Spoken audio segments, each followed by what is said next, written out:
10절에서 14절입니다.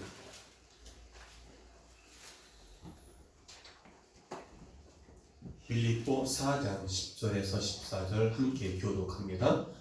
내가 주 안에서 크게 기뻐함은 너희가 나를 생각하던 것이 이제 다시 싹이 나미니 너희가 또한 이를 위하여 생각은 하였으나 기회가 없었느니라. 내가 득함으로 원하는 것이 아니라 어떤 불편이든지 내가 자족하기를 배웠노니 내가 비천에 처할 줄도 알고 풍부에 처할 줄도 알아. 모든 일에 배부르며 배고픔과 풍부와 궁핍에도 일체의 비결을 배웠노라. 내게 노력지는 자 안에서 내가 모든 것을 할 수 있느니라. 다같이 그러나 너희가 내 괴로움에 함께 참여하시니 잘하였더라. 아멘. 그러나 너희가 내 괴로움에 함께 참여하였으니 잘하였더라. 아멘. 할렐루야. 요즘에 참으로 많이 힘드시죠? 죄송해요. 힘들지 않으면 힘들다고 물어보면 잘못하지 않았는데 잘못했다고 물어보면 참 껄쩍지근하시죠. 그런데 요즘에 힘든 게 사실이잖아요. 부인할 수 없잖아요. 이게 뭐가 이렇게 힘드셔요? 응? 힘들고 어렵다는 얘기는 지금 내가 행복하지 못하다는 거예요. 왜 힘들고 왜 행복하지 못하는가? 있는 사람은 있는 대로 만족이 없고, 배운 사람은 배운 대로, 권력을 가진 사람은 권력 가진 대로, 없는 사람, 못 배운 사람 못 배운 대로, 없는 사람들은 나중에 전부 다 만족하지 못하고 힘들고 불평하고 살아가는 모습이 오늘 우리의 현실 아닌가라는 생각을 합니다. 그래서 붙어 다닌대요. 뭐가요? 가난한 사람들에게는 뭐가 붙어 다닐까요? 서러움이 붙어 다닌대요. 그리고 재물에는요 뭐가 붙어 다녀요? 교만과 오만이 붙어 다녀요. 재물에는. 그리고 노력에는 뭐가 붙어 다닐까요? 성공이 붙어 다녀요. 그리고 사랑에는 뭐가 붙어 다닐까요? 행복이 붙어 다녀요. 행복. 다시 만족한다. 사랑에. 사랑에는요 배고프나 추우나 어려우나 힘드나 사랑이 있으면요 그게 행복이 붙어 다닌다. 사랑하는 여인과 같이 있을 때 추워도 배고파도 어떻게 해요? 당신만 있으면 나는 만족해. 그렇죠?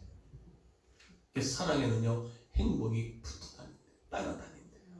만족이 따라다닌다. 그렇다면 지금 여러분 힘들고 어렵고 만족이 없다는 것은 사랑이 있다 없다? 없다. 네? 없다. 제가 없다고 말하지 않죠. 미리 말했습니다. 여러분 갈까 말까 할 때는 어떻게 돼요? 갈까 말까 할 때는 가야 돼요. 주일날 교회를 갈까 말까 할 때는 와야지요. 갈까 말까 에이 아무나 안 가. 아유 기분 나빠. 아유 못 가. 그럼 되겠어요? 아니. 근데 살까 말까 물건을 살까 말까 할 때는 어떻게 해요? 사지 말아야 되는 거예요. 그리고 말을 할까 말까 내가 이 말을 할까 말까 할 때는 어떻게 해요? 알기는 뚫어지지. 근데 말을 할 때 할까 말까 하다 말을 하는 거예요. 이 하지 말까 말까 그냥 말을 해요. 그러니까 무엇을 줄까 말까 할 때는요 어떻게 알았어요? 줄까 말까 할 때는 줘야 돼요. 드릴까 말까 할 때는 드려야 돼요. 황금이가 드릴까 말까 드려야죠. 할렐루야. 근데 이거 먹을까 말까 먹을까 말까 할 때는 어떻게 해야 돼요? 말까. 먹지 말아야지. 말까가 뭐예요? 네. 그래서 순종에는 뭐가 따라와요? 축복이 따라와요. 기도에는 뭐가 따라와요? 능력이 따라와요. 할렐루야. 그러면 오늘 제목, 요즘 만족하십니까? 정말 만족하십니까? 얼굴 보면 만족이 없어요.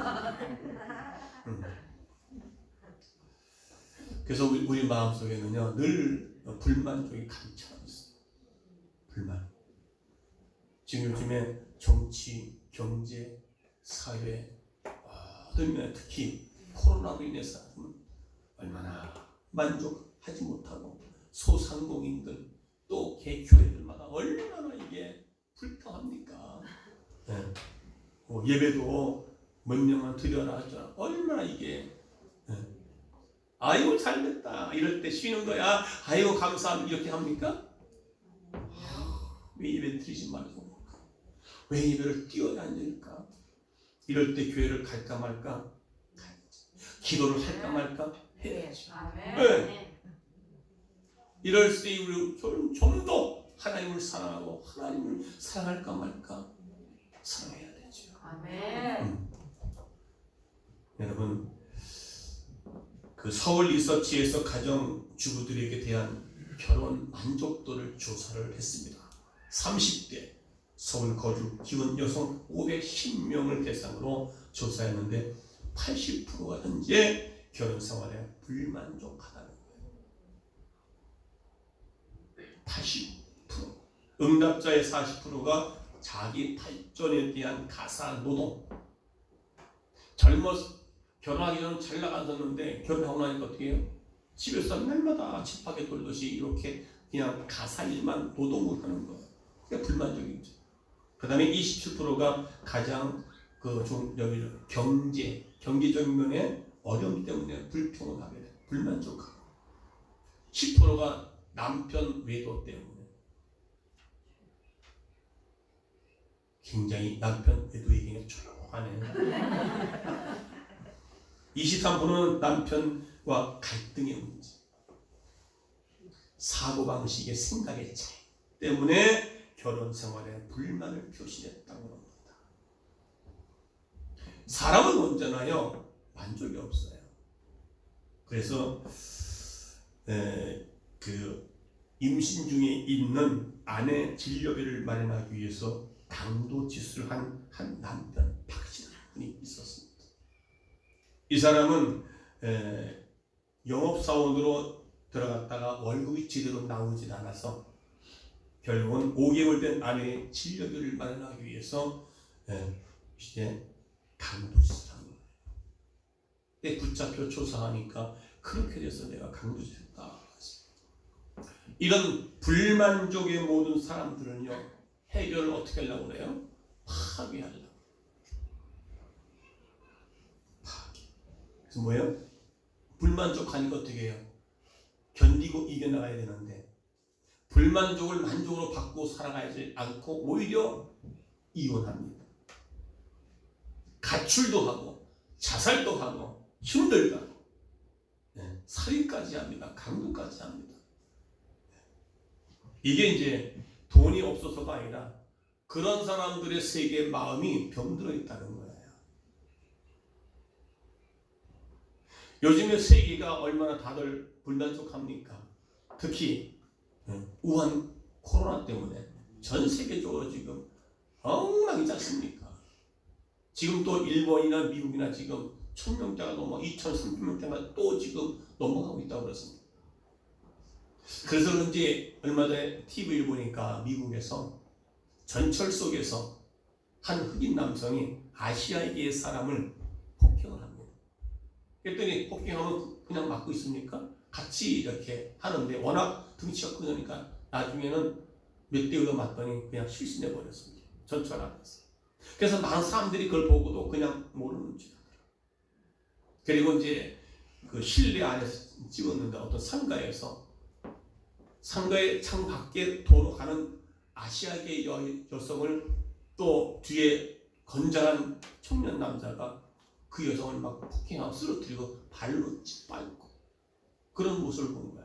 왜 가만히 보니까 코로나 때문에, 이 아시아 코로나 때문에 우리가 이런 고통을 당했다 그래가지고 불만족에 대한 방법을 어떻게 해요?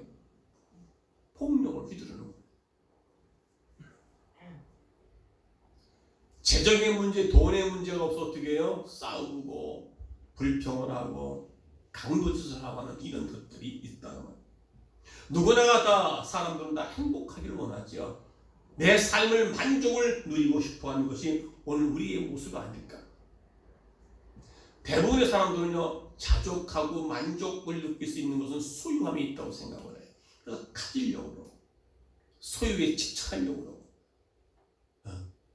남보다 내가 더 많이 갖고자 하는 욕망이 생기고, 그래서 남보다 다 내가 더 못하면 그것 때문에 견딜 수가 없고, 그래서 강도짓을 하고 더 많이 가지려고 하는 욕심 때문에, 이래서 이렇게 한다고 우리의 만족한 삶을 살 수 있겠느냐라고 하는 것이죠.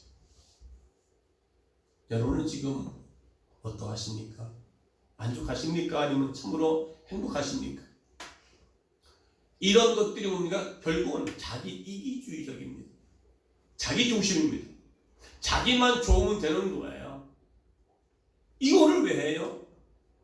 내가 만족하지 못하니까 만족하기 위해서 이혼하는 거예요. 불평을 왜 해요? 자기 중심이니까 불평이 나오는 거예요. 이런 인생을 가리켜, 이런 인생의 삶을 가리켜 거미 인생이라고 합니다. 거미. 여러분, 거미 인생 어떻습니까? 다른 사람 생각지 않습니다. 자기만을 위해서 어떻게 해요? 거미줄을 쳐놓고 지나가는 그런 어떤 먹잇감을 딱 잡아가지고 자기만 먹고 채우는 거. 이렇게 해서 만족을 누리려고 하는 거. 다른 사람을 해하면서까지 자신을 만족하려고 하는 이 시대가 있다는 것입니다. 이런 사람을 가리켜 짐승과 다를 바가 없다라는 겁니다. 또 세상에는 창고에 가득 채워져서 자기의 소유만 갖고 살려고 다른 사람을 배려하지 않고 나누지 않는 인생들이 있습니다. 그래서 많이 가진 사람들이 더 무섭다는 요즘의 세상. 가진 사람은 더 나누려 하지는 않는다는 것이죠. 여러분들은 뭐 가진 게 없으니까 큰 대답해 드립니다. 뭐 가져봤자 얼마나 있겠어. 이런 사람을 가리켜 개미 인생이라고 해요. 자기만 갖고 나누지 못하는 인생. 개미 인생. 개미는 열심히 모으잖아요. 그런데 개미가 배짱이에서 배짱이가 어떻게 해요? 추운 겨울에 가서 좀 달라니까 줬나요? 안 줬나요? 안 줬어요. 그러니까 개미 같은 인생 되지 말고 거미 같은 인생 되지 말고, 자, 그 다음에 이제는 힘과 지혜, 자기 열심히 모아가지고 어떻게 해요? 자기만을 위해 사는 것이 아니라 소외될 사람을 생각하고, 그리고 내 편이 아닌 다른 사람을 위해서 빚도 없이 봉사하며 섬기는 자들의 인생의 삶, 그런 삶을 가리켜 벌꿀 인생이다 합니다. 벌은 어떻게 해요? 열심히 꿀을 따다가 어떻게 나중에 집을 만들어서 자기도 먹지만은 다른 사람들에게 유익을 주잖아요. 나눠주잖아요. 벌꿀 인생. 이런 벌꿀 인생은요, 참 행복을 느끼고요.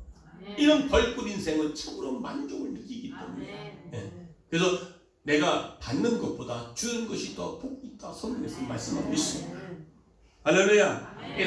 소유의 넉넉함 속에 행복이 있는 게 아니라 내가 가진 걸 가지고 함께 나눌 때에 거기에 참 행복이 있고 나눔이 참된 만족을 느낄 수 있다는 사실을 기억하시기 바랍니다. 행복은요, 자족함에서 온다. 자족, 만족, 현 상황에 있는데 처지를 만족하면서 없지만 함께 나누며 살아가는 사람들의 그 신념 가운데는 자족, 그리고 만족, 그리고 기쁨, 그리고 행복한 삶을 살 수 있게 된 것입니다. 할렐루야. 이 믿어지십니까? 근데 현실에서 그게 안 되잖아요. 안 되기 때문에 오늘 말씀을 가지고 이 말씀이 하나님께서 선포되는 말씀을 받아먹고 그대로 한번 실천할 때 여러분의 삶이 새로워지고 참으로 기뻐지고 그래서 교회 올 때 여러분의 교회가 가고 싶어지고 교회가 늘 교회 중심으로 살고 예배가 그리워지고 기도하지 않으면 견딜 수 없어서 그냥 날마다 교회를 사모하게 되고 또 말씀을 사모하게 되고 이럴 때 여러분의 참된 행복과 감사가 넘치고 교회에서 가정에서 참 기쁨을 누리게 된다는 사실을 믿으시기를 주의로 축원합니다. 그래서 참된 행복을 원하십니까? 그러면 자족함을 배우셔야 된다. 자족. 있는 줄로 족한 줄 알아. 사도 바울의 고백이 아닙니까? 미국의 그 노만 핀센트라고 하는 필 목사님이 발리섬 알죠? 발리섬이 어디 있는 거예요? 필리핀. 발리섬 사람들의 행복을 굉장히 해서 조사를 했다고 하더라고요. 일주일 동안 살면서 한번 그들에게 삶을 조사해봤더니 정말 발리 사람들은 거기는 우리나라처럼 이렇게 문화가 발전되고 무슨 여러 가지 큰 산업이나 오락실 이런 것이 있는 데가 아니에요.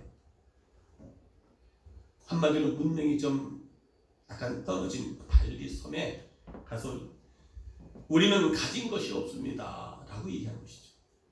그리고 우리는 단순하게 삽니다. 그리고 우리는 서로 좋아합니다. 그리고 우리는 먹을 것이 충분합니다. 그리고 우리는 세계에서 제일 아름다운 섬에서 살고 있다 라고 이야기했다는 거예요. 여러분, 먹을 것이 풍성하다고 얘기하지 않습니까? 그리고 가진 것이 없다. 그리고 여러 가지 문화가 발달되지 않기 때문에 그냥 발리 섬이기 때문에 관광지예요. 많은 사람들이 옵니다.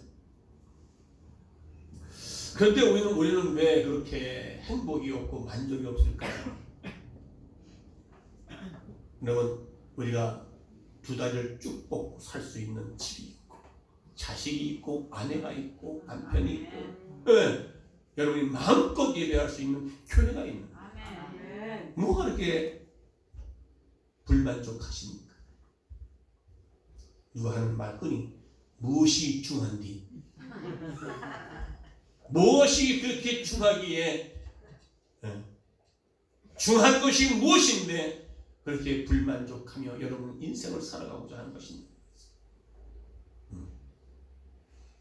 여러분, 하나님을 모르는 사람들은 대체적으로 범사에 부족한 것뿐입니다. 우리 믿는 사람들 가운데도 있는 것에 족한 줄 모르고 없는 것 때문에 불평하는 요즘 우리의 모습이 아닐까요? 우리는 만족이 없고 불행하게 산다고 그래요. 왜 나는 이렇게 살아야 되는가? 왜 나는 내 남편은 왜 있다고 내가 만나는가? 권력을 쥐고 있어도 자꾸 만족이 없는 거예요. 집이 있어도 만족이 없는 거예요. 차가 있어도 만족이 없는 거예요. 자식이 있고 남편이 있는데 만족이 없는 거예요. 그래서 만족하지 못하며 사는 사람들에게 부정적인 중요한 요건이 두 가지. 첫째는요, 비교의식 때문이에요. 비교의식. 이 비교 열등감 속에 오는 열등감과 우월감 속에서 빚어지는 그게 속성이라고 말합니다. 그러니까 비교하여 만족을 못 느끼는 거예요. 내가 자족한다는 말이 내가 현재 지금 갖고 있는 이 현실에서 자족하면 만족할 수 있어야 된다는 것인데 다른 사람에게 비교하는 거예요. 왜 다른 사람들은 예수를 안 믿어도 저렇게 열심히 사는데 그리고 잘 사는데 왜 우리 집은 예수 믿어 이렇게 살아가는가? 비교의식 아닙니다.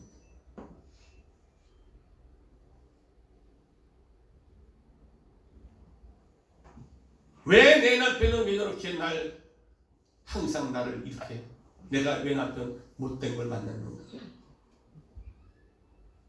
비교하잖아요. 옆집의 남편은 사업도 잘하고 돈도 잘하고 벌어오는데 내 집 남편은 왜 돈도 못 벌어오고 말이지.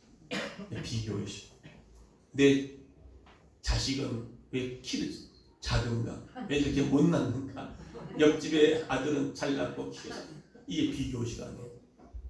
우리가 육신의 몸을 입고 있기 때문에 그런 비교는 할 수 있지만 그것 때문에 우리가 만족을 못 누리고 불평하며 살 수밖에 없는 그런 현실을 만들어 가지 말자는 겁니다. 아멘. 왜요? 예수를 믿는 사람이기 때문에. 아멘. 우리는 그리스도인이기 때문에 아멘. 예수를 닮아가는 사람들이기 때문에 그렇게 살아서는 안 된다는 겁니다. 아멘. 할렐루야. 아멘. 두 번째는요, 탐욕이에요. 탐욕. 비교의식과 탐욕. 탐욕은 지나치게 욕심하는 거예요. 있는 것보다 더 뺏으려고, 남의 가진 걸 더 뺏으려고, 권력도 더 내가 쟁취하려고, 남보다 더 앞서가려고 하는 욕심. 이것 때문에 내가 만족하지 못하는 거야. 이것 때문에 족하지 못하고 항상 부족한 거야. 그러니까 행복을 우리가 누릴 수가 없는 것이죠. 조금만 더. 이 탐욕을 갖고 있으면요, 내뿐만 아니라 이웃에게도 어떻게 해요? 어려움을 주고 행복을 주지 못하는 거거든요. 여러분, 남편은 아내가 못마땅하면 어떡합니까? 불평을 하게 되고, 못마땅하니까 미워하게 되고, 못마땅하니까 어떻게 해요? 어떻게 해? 아이고, 우리 성목교 성도들 남편들은 다 선한 사람들이라 못마땅하면 나중에 어떻게 그 못마땅한 것을 폭행으로 또 아내는 남편이 못마땅하니까 항상 그래, 내가 밥상 차려주나 봐라. 밥상을 차려주나. 내 못마땅해. 네가 가서 챙겨 먹어. 그렇게 서로 이게 뭡니까? 그래, 행복을 느낄 수가 없는 거예요.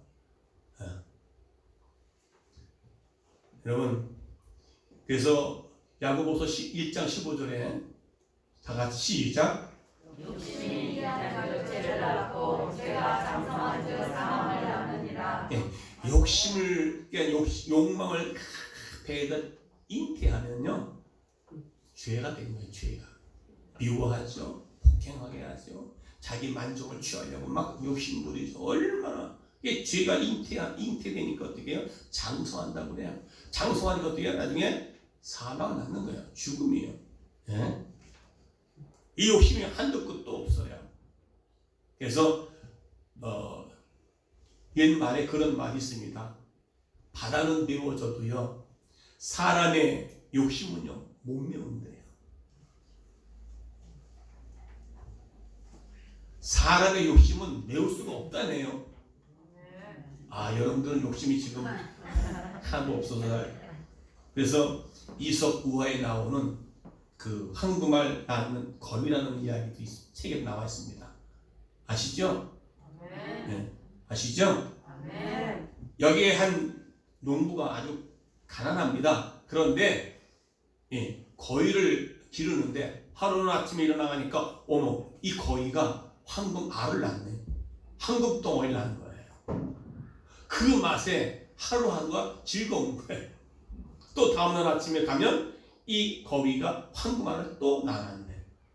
그렇게 하다 보니까 어떻게 해요? 이 가난했던 농부가 어느 날 갑자기 부자가 됐어. 거부가 된 거예요.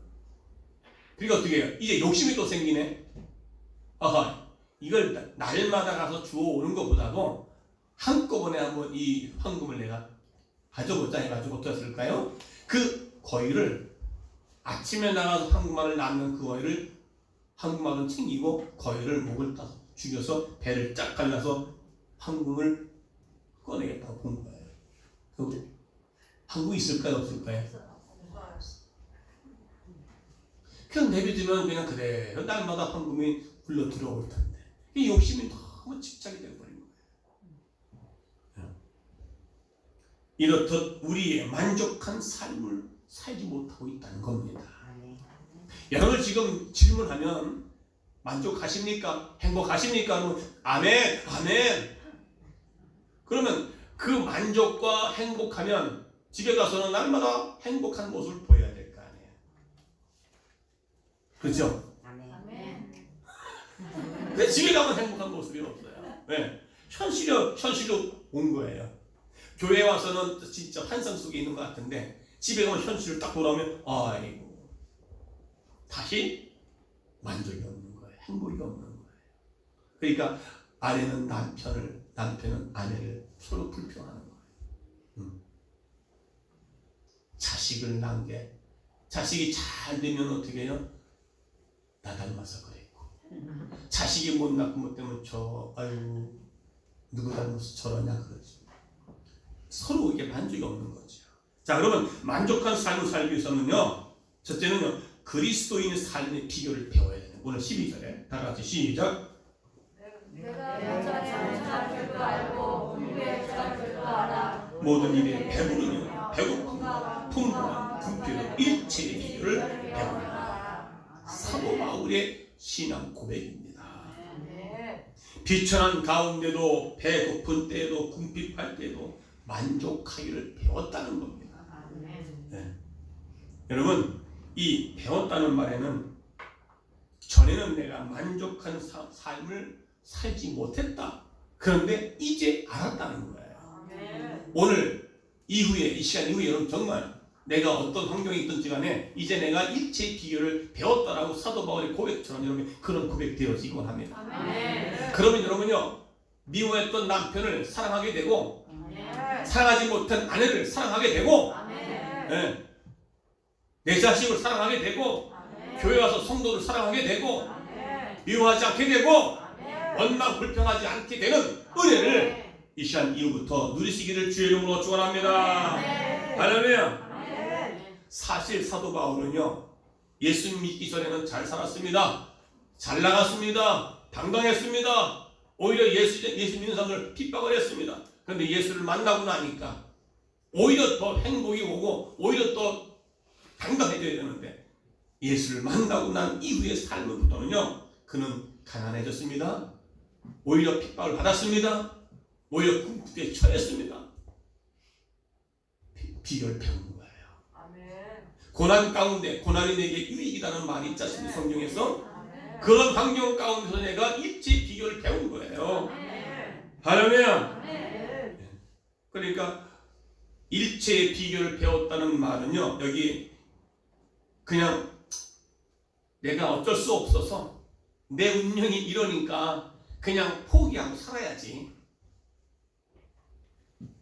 그냥 내가 이렇게 살자 해서 비결을 배운 게 만족이 아니라 정말로 어려운 환경 가운데도 소망을 잃지 않고 감사를 잃지 않고 살아갈 수 있는 사람들의 삶의 신령이 바로 그런 일체의 비결을 배웠다고 하는 사도 바울의 오늘 12절의 말씀처럼 그런 고백이 되어야 한다는 것입니다. 사도 바울은 어떤 형편에도요 자족하기를 터득한 사람이다. 내가 고난을 훈련받고 나면 이제 고난에 대해서 어떤 문제로 이길 수 있는 것을 터득하게 되는 거예요. 여러분 남편한테 얻어 터지면 자꾸 얻어 터지잖아요. 이제는 이력이 나 얻어 터지는 게 이제는 배웠어. 아 이게 얻어 맞아야 되는구나. 네. 여러분 사도 바울은 복음 전하다가 얻어 터졌거든요. 거의 죽을 가운데도 성 밖으로 던졌어요. 다시 일어났어요. 다시 들어갔어요. 그게 뭡니까? 벌써 일체의 비결을 배운 거예요. 여러분 그냥 온상에서 키운 사람들은요 그런 고난을 겪지를 못합니다. 극복할 수가 없는 거예요. 왜? 배우지 못했기 때문에. 훈련을 통해서 이겨나갈 수 있는 환경을 극복할 수 있는 그런 일체의 비결을 배웠다는 거죠. 여러분 여러분의 지금의 삶은요 아무것도 아니잖아요.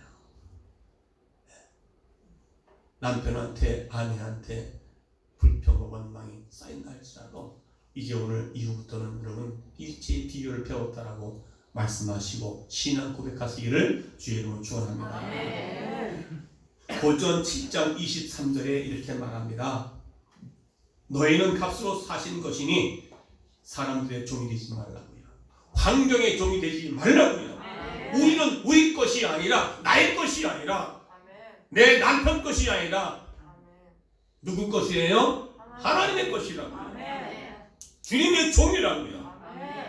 우리는 쾌락의 종이 되지 말고 물질의 종이 되지 말고 명예, 권력의 종이 되지 말고 마귀의 종이 되지 말고 우리는 그 사도 바울은 사나 죽으나 주의 것이라. 어떤 환경에 처해 있든지 간에 나는 나의 것이 아니라 주님의 것이기 때문에 그러나 그 가운데 어떻게 해요? 일체의 비교를 배웠기 때문에 이제 사나 죽으나 나는 주의 것이로다 고백할 수 있었던 것입니다. 할렐루야. 이것이 사도 바울의 어떻게 해요? 분명한 인생관입니다. 사도 바울의 분명한 신앙생활의 모습인 것입니다. 바울은 자신이 살든지 죽든지 자신을 통해서 그리스도가 나타나게 원했다고 하는 것입니다. 나를 통해서 예수가 증거되어지기를 원했던 것입니다. 이게 만족한 삶의 모습인 것입니다. 여러분 핍박받을 때 나를 통해서 내 몸에서 예수가 나타나야 돼요. 핍박받을 때 어려울 때 내 삶의 모습에서 예수가 나타나야 돼요. 이게 만족한 삶의 모습이거든요. 이게 쉬운 거예요? 어려운 거예요? 어렵죠. 어려워져. 누가 무슨 말 한마디 하면 여러분 어떻게 해요? 열받죠. 열받아요.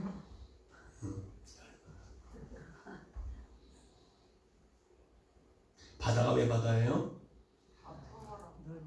열받아서 바다래요. 왜? 모든 것이 다 바다로 다 밀어 올려놓으니까. 그래서 열받아가 아주 바다라고 그래서 모든 걸 다 받아주니까 바다예요. 할렐루야. 그래서 빌립보 1장 20절에 나의 간절한 기대와 소망을 따라 아무 일에든지 부끄럽지 아니하고 오직 전과 같이 이제도 온전히 담대하여 살든지 죽든지 내 몸에서 그리스도와 존귀하게 하려 하나니라고 말씀하고 있습니다. 네. 어려운 일이 있어도 고난이 있어도 즐거운 일이 있어도 슬픈 일이 있어도 어떤 환경 가운데 내 몸에서 그리스도가 존귀하다. 우리 교회도 그런 분들이 종종 있어요. 야 힘들고 어려운데도 끝까지 믿음을 지키는 거 보면요, 야 정말 저 사람들은 진짜 믿음을 본받을 만한 사람이다. 할렐루야. 네, 절대로 우리 입술로 우리 원망 불평을 쏟아내지 마시기 바랍니다. 네. 오히려 그런 가운데도요 감사. 성경은 우리가 생각하고 전혀 좀 반대예요. 여러분 한 대 오른뺨을 때리면 왼뺨을 치라고 성경에서 말했는데 그게 우리가 상식적으로 그게 맞는 말입니까? 한 대 맞으면 어떻게 해야 돼요? 두 대 치우라고 해야지. 한 대 맞으면 두 대를 치는 것이 우리 마음 아닙니까? 그 성경에서는 오른뺨을 치면 왼뺨을 뒤로 대라고 그랬잖아요. 근데 오른뺨을 때리면 너 왜 때려? 왼뺨을 두 대가 확 올라가잖아요. 네. 근데 성경대로 하게 되면, 성경대로 말씀대로 순종하게 되면 오히려 그것이 나에게 행복하고 만족할 수 있는 능력을 주신다는 겁니다. 할렐루야. 그러니까 나의 간절한 기대와 소망을 따라 아무 일에든지 나의 간절한 기대와 소망이면 예수께 기대가 되고 예수께 소망을 둔 사람들에게는 어떤 일이든지 부끄럽지 아니하다. 오직 전과 같이 이제도 온전히 담대하여 살든지 죽든지 내가 복음 전하다가 내가 죽는 한이 있더라도 내 몸에서 예수가 증거될 수 있도록. 그래서 우리는요 내가 주인 되면 안 되죠.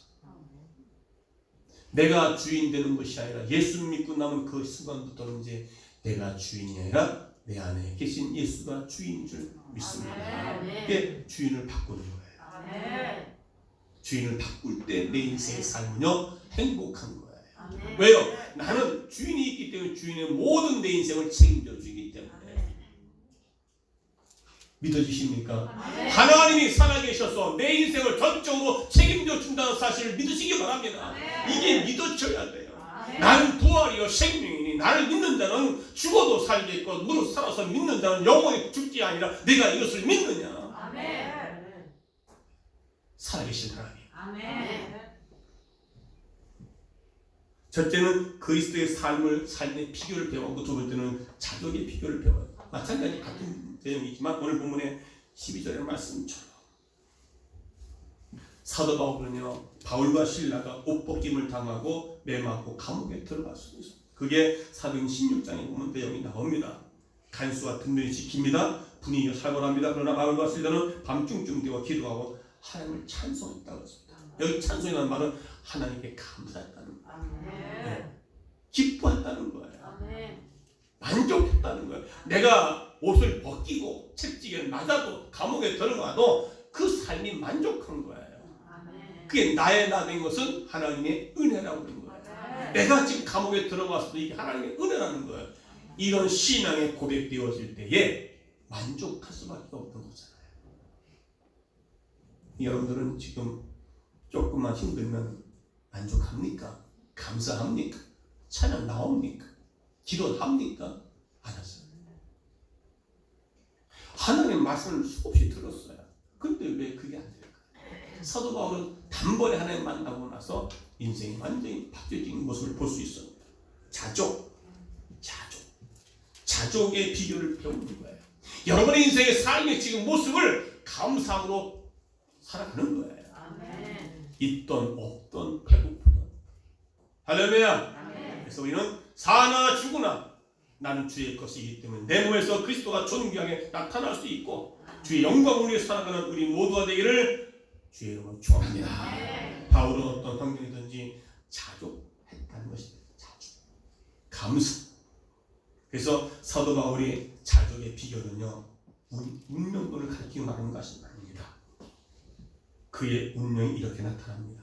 오늘 빌립보서 4장 오늘 본문의 13절에서 내게 능력 주시는 자 안에서 내가 모든 것을 할 수 있다. 어떤 것이 기적을 일으키고 어떤 안수했더니 병자가 낫고 내가 어떤 인간이 할 수 없는 일들을 내가 했다. 이것이 아니라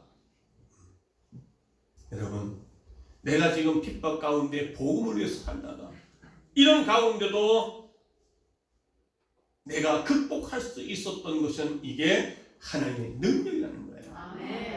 내가 모든 것을 할 수 있다. 자족할 수 있었던 비결은 주님 내 안에 능력을 부어주셨기 때문에 좋다. 다윗은 말년에 시편 23편에 기록되어 있잖아요. 여호와는 나의 목자시니 내게 부족함이 없으리로다. 다윗이 부족함이 없다는 말이 아닙니다. 쫓기는 환경 가운데로 여호와가 나의 주인이시고 여호와가 나의 목자시니 나는 부족함이 없다라고 만족하며 사는 모습을 볼 수 있습니다. 여러분 하나님이 살아계신 하나님께서 오늘도 어떤 목사님은 하나님 시퍼렇게 살아계신 여러분 그 말이 또 닿잖아요. 하나님은 살아계십니다 이 말과 하나님이 시퍼렇게 살아계시는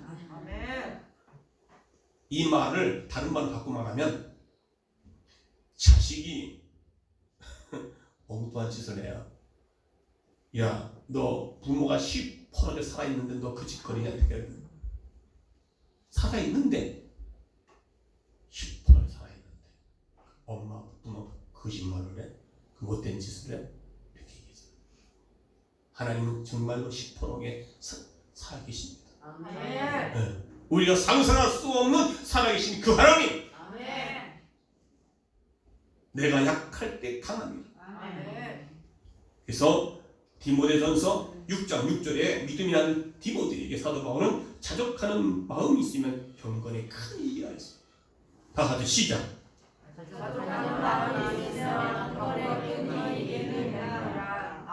자족하는 마음이 있으면 경건에 이익이 된대요. 이게 경건의 모양은 있는데 경건의 능력은 없다고 하는 것처럼 경건의 유익이 되고 능력이 되는 거예요. 할렐루야. 그래서 우리는 내게 능력 주시는 분 안에서 나는 모든 것을 할 수 있다. 할렐루야. 남편이 뭐라 그래도, 남편이 폭행을 한다 할지라도, 아내가 뭐라 한다 할지라도 나는 내게 능력 주신 나서 내가 견딜 수 있다. 오히려 감사할 수 있다. 오히려 찬송할 수 있다. 오늘 내가 예배하는 자리에, 기도하는 자리에 못나고 한다 할지라도 나는 나갈 수 있다. 지금 이 코로나로 인해서 내가 예배 생활이 어려워지는 데 가운데 내가 나가서 기도해야 되겠다. 왜요? 내게 능력 주시는 자에서 내가 모든 것을 할 수 있다. 하나님이 기뻐하시는 일이라면 내가 다 할 수 있다라고 하는 사도 바울의 고백처럼 여러분의 삶이 고백이 되어지기를 주의 이름으로 축원합니다. 축원합니다. 할렐루야. 여러분, 세 번째는요, 물질에 대한 바른 인식이 있어야 된다. 물질에 대한 바른 인식. 사도 바울은 작은 것 가운데 깃들인 사랑과 영적인 의미를 발견했습니다. 여기 보니까 내가 주 안에서 크게 기뻐하면 너희가 나를 생각하는 것이 이제 다시 싹이 나미니 너희가 또한 이를 위하여 생각은 하였으나 기울었느니라 했습니다. 사도 바울 세운 이 빌립보 교회 성도들이 사도 바울이 복음 전하는데 정말 마음을 담아서 한마디로 복음 전하라고 헌금하는 거예요. 그런데 그걸 가지고 쓰면서도 빌립보 성도들의 그 사랑에 대해서 너무 기뻐한 거예요. 근데 풍속한 게 아니거든요. 어렵고 힘들지만 그들이 보내준 그 헌금을 가지고 복음 전하는데 쓰면서 내가 주 안에서 크게 기뻐한다. 네. 만족하면서 당신들이 보내준 그 헌금을 통해서 내가 복음을 전하면서 만족한다. 그 복음의 열매가 어떻게 해요? 다시 싹이 나미니 했습니다. 너희가 또한 이를 위하여 생각은 하였으나 기회가 없으니이다. 더 하고 싶어도 기회가 주어진 게 아니에요. 더 하고 싶어도 그들의 삶이 넉넉지가 않기 때문에 그런 거다. 그래서 11절 내가 궁핍함으로 말하는 것이 아니라 내가 만족하지 못했다고 해서 말하는 게 아니시단 말이에요. 그래서 어떤 형편이든 내가 자족하기를 배웠다고 말이에요. 당신들이 사랑을 보내준 그 헌금을 통해서 복음을 전했지만 이것이 만족하지 못했지만 내가 그 가운데서 내가 자족하기를 배웠다고 말하는 것입니다. 여러분, 그 교회가 보낸 돈이 얼마인지 알 수 없지만 많은 돈은 아니었지만 사도 바울은 빌립보 교회가 바울을 사랑하고 있고 위하여 기도하고 있음을 믿고 이 사실에 더욱 감격하고 기쁨을 나타낸다는 겁니다. 오늘 본문에서 할렐루야. 아멘. 오늘 우리는요, 물질에 관한 너무 자신을 위해서는요 펑펑 쓰는 사람이 있어요. 나를 위해서 펑펑 쓰는데 하나님 복음을 위해서, 하나님의 일을 위해서는요 아주 그냥 이렇게 하는 사람이에요. 왜요? 만족 욕망에 집착하기 때문에. 그러니까 만족한 삶의 비결은 돈을 쓰고 싶은 그런 마음으로 쓰는 것이 아니라 하나님이 기뻐하시는 일에 향기로운 제물을 드릴 때, 하나님이 기뻐하시는 일에 그 향기의 예물을 드릴 때, 마음을 드리고 몸을 드리고 시간을 드리고 예물을 드릴 때, 이게 물질에 대한 바른 인식이라는 것입니다. 나만을 충족하고 나만을 쓰는 것이 아니라 오히려 나는 못 쓰더라도 하나님의 복음을 위해서, 하나님 기뻐하시는 일에 의해서 쓰임받는 이 물질의 가치를 알자는 거예요. 그럴 때 어떻게 해요? 만족을 느낀다는 거예요. 그럴 때 어떻게 자족할 수 있다는, 그럴 때 주님께서 내게 능력 주심으로 내가 그 능력된 삶을 살게 되더라는 것입니다. 할렐루야. 오늘 세상은요 불만투성입니다. 오늘 성도들의 가정이 불만투성이에요. 서로 불만투성이에요. 아내는 아내대로, 남편은 남편대로. 이게 뭡니까? 그리스도의 가정들이 그래서 되겠습니까? 웃는 사람들은 다 경험한 사람. 그러나 그리스도인들은요, 그리스도 안에서 자족하며 감사하며 찬송하며 하나님 나라 확정하는 일에, 넓혀가는 일에 힘쓰고 애쓰는 자들이 다 되어야 된다는 것입니다. 아멘이십니까? 아멘이십니까? 하나님께서는 시퍼렇게 살아계십니다. 그러니까 어떻게 해요? 자족하기를 배우는 여러분 되시기 바랍니다. 감사하십시오. 행복하십시오. 따라합시다. 나는 행복합니다. 이제 나는 만족합니다. 내게 능력 주시는 자 안에서 내가 이제는 행복하며 내가 만족할 수 있습니다. 시작. 이제는 만족할 수 있습니다. 행복할 수 있습니다. 이 고백이 여러분 삶에서 날마다 나타나시기를. 그래서 여러분 이제 집구석에서 집구석이 나옵니다. 서로 불평하지 말고, 서로 미워하지 말고, 원망하지 말고, 응? 설령 그런 거 하지 않고 할렐루야, 할렐루야 이렇게 감사로 좀 못마땅해도 좀 사랑으로 서로 섬겨주고 보십시오. 못마땅하니까 그냥 막 지지고 볶고 막 이게 마귀의 종이 된 거예요. 마귀의 종은요 자꾸 그래서 요한복음 10장 10절에는 죽이고 멸망시키고 왔다고 했어. 마귀는. 그런데 내가 양으로 온 것은 어떻게 해요? 생명을 얻게 하고 더 풍성하게 하시려고 오셨다고 했습니다. 그분이 오시면, 그분이 임재하면, 그분의 헤세드가 임하면 여러분 풍성한 은혜를 누리게 되고 행복하게 되고 행복하고 감사하니까 또 하늘문이 크게 열렸어요.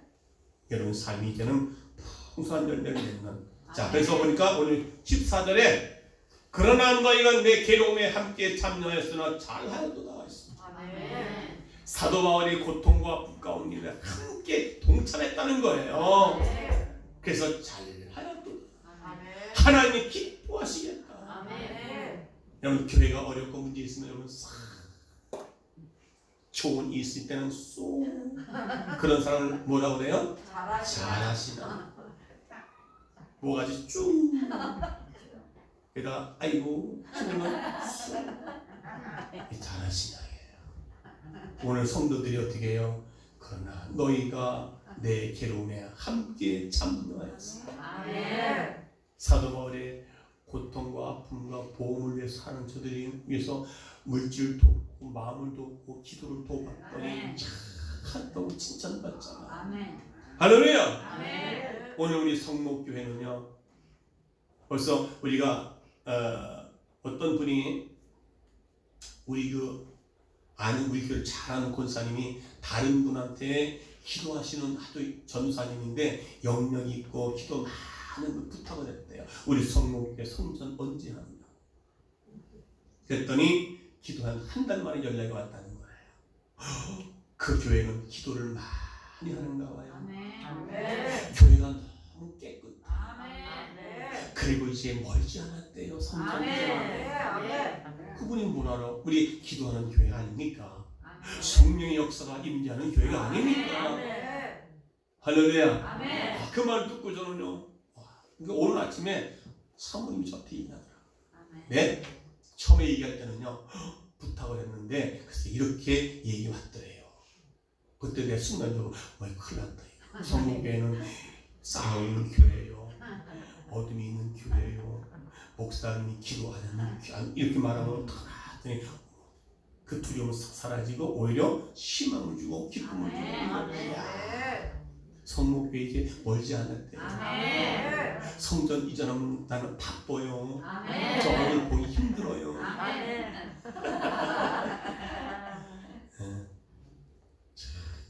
그래서 여러분 희망을 갖고 소망을 가지고 사시기 바랍니다.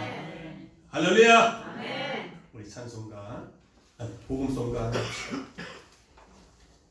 이제 내가 살아도 주 위에 살고 이제 내가 죽어도 주 위에 죽네. 그러므로 사나 죽으나 주님의 것이요. 이제 내가 살아도 주 위에 살고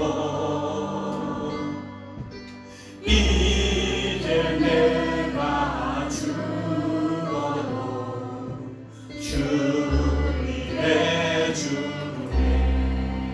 하늘 영광 하늘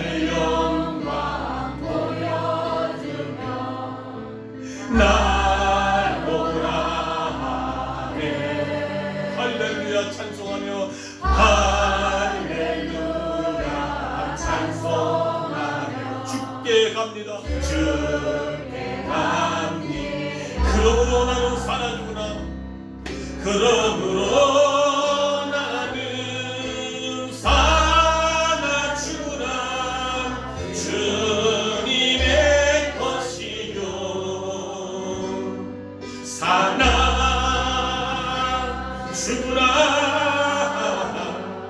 살아주구나.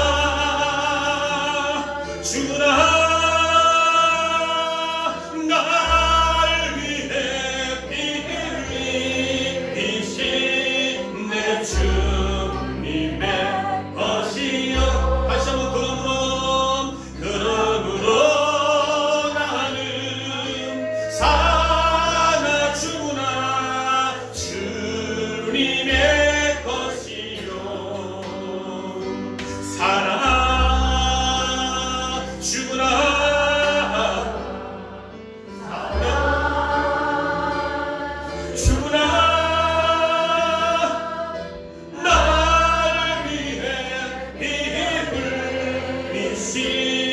내 주님의 것이요 살아주구나. 살아주구나.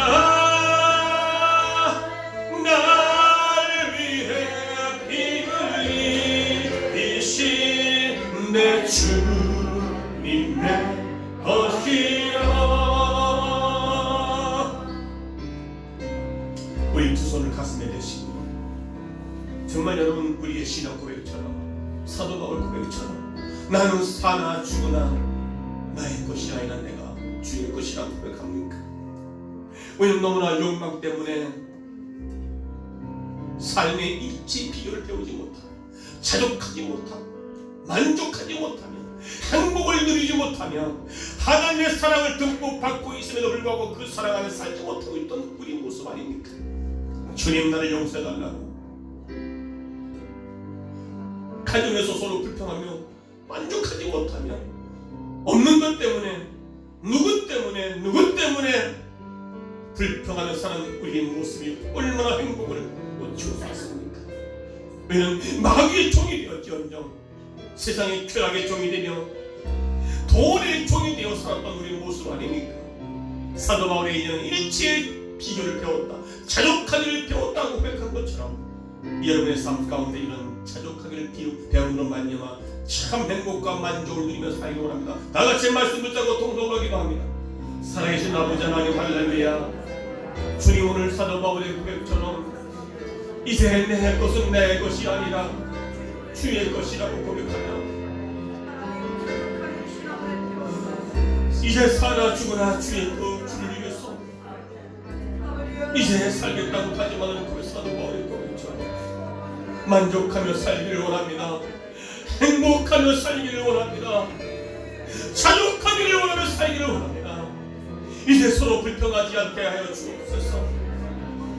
이제 말씀이 살아계신 하나님의 말씀을 내어 들었사오니 물질에 대한 다시 한번 인식을 새롭게 하여 주시고 이제 내게 주신 능력, 내게 능력 주시는 자에서 내가 모든 것을 할 수 있다.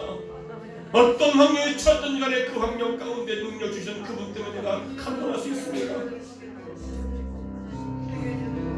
살아계신 아버지 하나님 은혜를 감사합니다.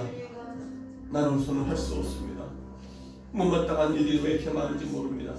남편이 못마땅하고 아내가 못마땅하고 교회 집사가 군사가 못마땅하고 불평했습니다. 그래서 내 안에 행복을 누리지 못하고 예수 믿어도 만족이 없는 내 삶을 다시 한번 나를 돌아보게 하시니 감사합니다. 이제 아버지 하나님 내가 어떤 삶을 있든지 간에 자족하기를 배우고 이제 하나님 사나 죽으나 주를 위해서 이제 주님께 영광을 누리며 살기를 결단하고 다짐을 합니다. 주님 이제 살아계신 하나님을 믿는 믿음의 가운데 세상 것에 종이 되지 않게 하시고 마귀의 종이 되지 않게 하시고 세상 쾌락의 종이 되지 않게 하시고 돈의 종이 되지 않고 이제는 주님의 종이 되어서 이제 사나 죽으나 내 몸에서 그리스도가 존귀하게 나타나는 그런 참된 만족과 행복을 누릴 수 있는 우리 모두가 되게 해주셔서 하나님이 기뻐하시는 우리 성도 가정 모두가 되게 하셔서 우리의 성도들의 삶의 현장의 가정에 하늘 문을 열어주시고 아멘. 주님 주신 모든 축복을 사명으로 감당할 수 있는 복된 우리 모두 되게 하여 주시옵소서. 감사하오며 살아계신 예수님의 이름으로 간절히 축복하며 기도하옵나이다. 아멘.